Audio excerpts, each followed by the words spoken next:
What are some of your favorite stories to tell about patients who have come to you in very ill health and seeing them turn around with a plant-based diet? Yeah, that's there are a lot to tell. One of my earliest stories I tell frequently is a lady who came in and she was, I think, in her 60s, and she had, I think, four vessel bypass surgery, maybe 5, 6 years prior to that time. She'd had stent placements, maybe within a year or two prior to that time after the bypass surgery. Despite that, her heart was beating at 10%. And she had just been discharged from the hospital at the time I saw her for the first time as a referral, cardiology referral. And so her husband wheeled her in. She was a diabetic. She had bad knee. She had knee surgery, so she couldn't walk. And then she was on oxygen and, a liquid of medication list. She was on 21 medications. And so, her head was down and so on. So I looked at her and I thought to myself, goodness, what am I going to do? At medication 22, 23, 24. And so, I thought about it and I asked her, I said, do you have a juicer? And so the husband said, yes, we have a juicer. I said, great. So this is what I want you to do. So I wrote down some juicing recipes.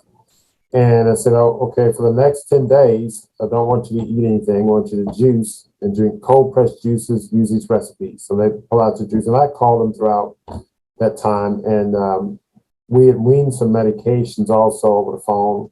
She came back in 10 days, walking, talking, laughing, no oxygen, and feeling like a new person. That's just 10 days. Okay.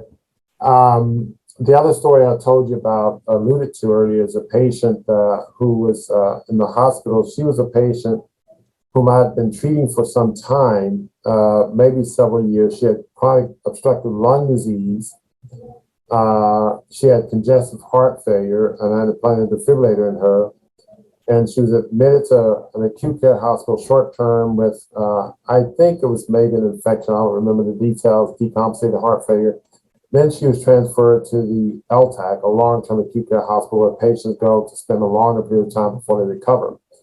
Her condition started to worsen at that time. And in fact, her kidneys started to fail. And my nephrology colleague went to the family and said, look, we need to start on dialysis. And they said, no, we don't want to start on dialysis.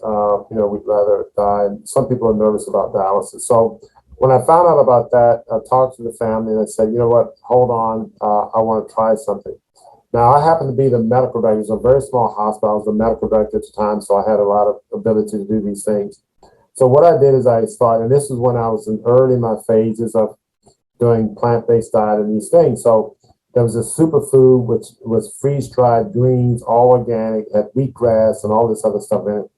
And so I had the nurse make a concoction using this powdered substance. We'd mix it with maybe 2 thick scoops, maybe it was about 3 or 4 tablespoons equivalent, and mix it with about 200 mLs of water, shake it up, and then feed it through her peg tube. We did that about, I don't know, 4 to 6 times a day. That was her food.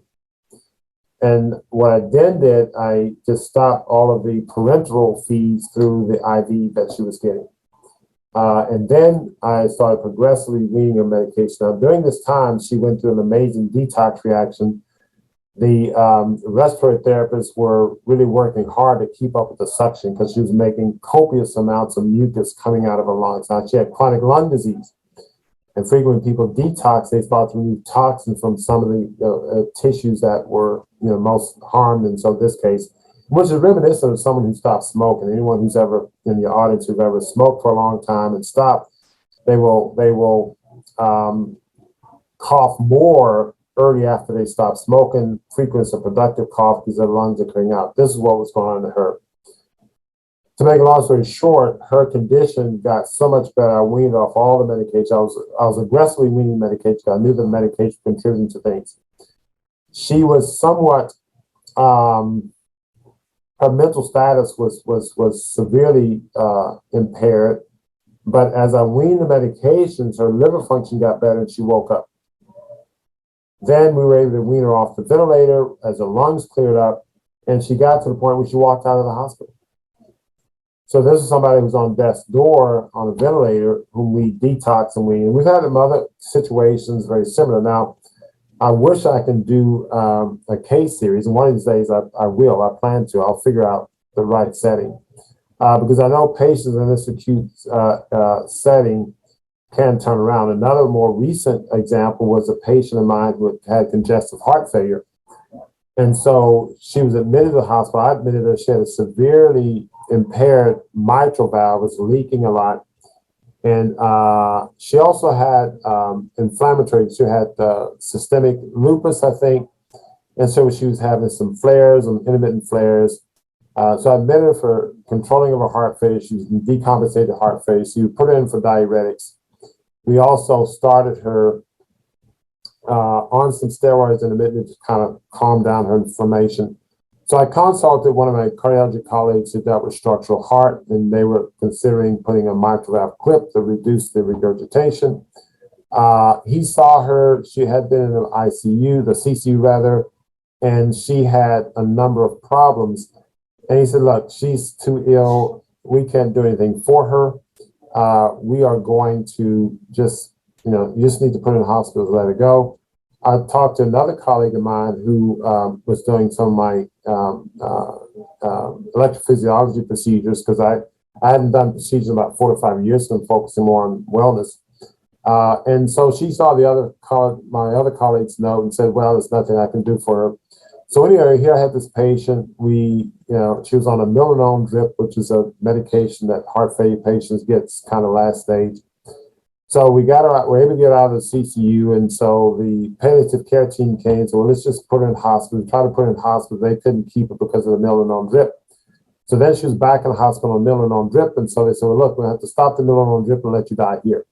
So when I saw the patient, she was crying and so on. I said, look, hold on. We're going to do something. We're going to get you out of the hospital and get you better. So I put her on a detox raw smoothies.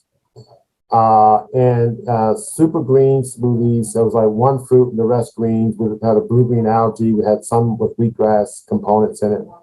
And that's all she did. For 7 days, I was able to wean off the melanoma. She actually, her blood pressure got better. Her overall circulation, hemodynamics got better. And she walked out of the hospital. She actually did well even after, was able to exercise and do things like that. So here's somebody who was too sick to be operated on, who then only thing there was nutrition. One last example was another elderly gentleman, 79, wasn't too old. He came in with a heart attack. And he had a history of blood clots and pulmonary emboli and the like. And he had not been too compliant as an outpatient with my regimen, but he had a heart attack in an outside hospital. They tried to send him for emergency surgery. The family contacted me and we got him to my hospital. I talked to my surgical colleague, and we both decided to wait and observe him. We gave him some intravenous heparin and see how he did. He left the hospital against medical advice, only to get sicker and come back within about 24, 36 hours.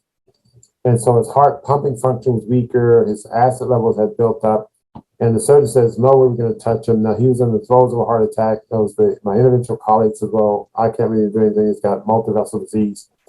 So I talked to the family and said, look, we're going to have to just detox him. And so, again, the same thing. He had smoothies plus raw food. And we get food sent from our restaurant on site. So the family picked up the food. We gave him a couple of supplements, but really it was the food. He stabilized and, again, was able to leave the hospital. So someone in, massive heart attack, et cetera, it was the food that made the difference. And I gave these examples largely because even in the plant-based community, the thinking is that, well, if you're acutely ill, that's too late. Okay, you have to do the surgery, etc. It's not too late. If somebody's in the throes of acute illness, yes, they may need an emergency stent or bypass, but sometimes these people are so ill they're not even candidates for that. I have other examples. People are so ill they're not candidates for these interventions. So the only thing you have is the food. So the food prescription, as we refer to it in a raw diet in a detox fashion, is the way these patients can turn around. I love those stories. They're amazing. Just absolutely remarkable. I mean, taking someone out of hospice, turning their health around with nutrition and detoxification and raw food. I mean, that to me, those are the stories that need to be told that people just don't even know. They are so hopeless in many cases, and the doctors they're talking to don't have any solutions for them, and they just kind of shrug their shoulders and say like, well, you're dying, and that's it. Thanks for watching. If you like what you just saw, why not subscribe? Here's a link to do that. And if you'd like to watch the full interview, you can find it at chrisbeatcancer.com. There's a link to it in the description right below this video.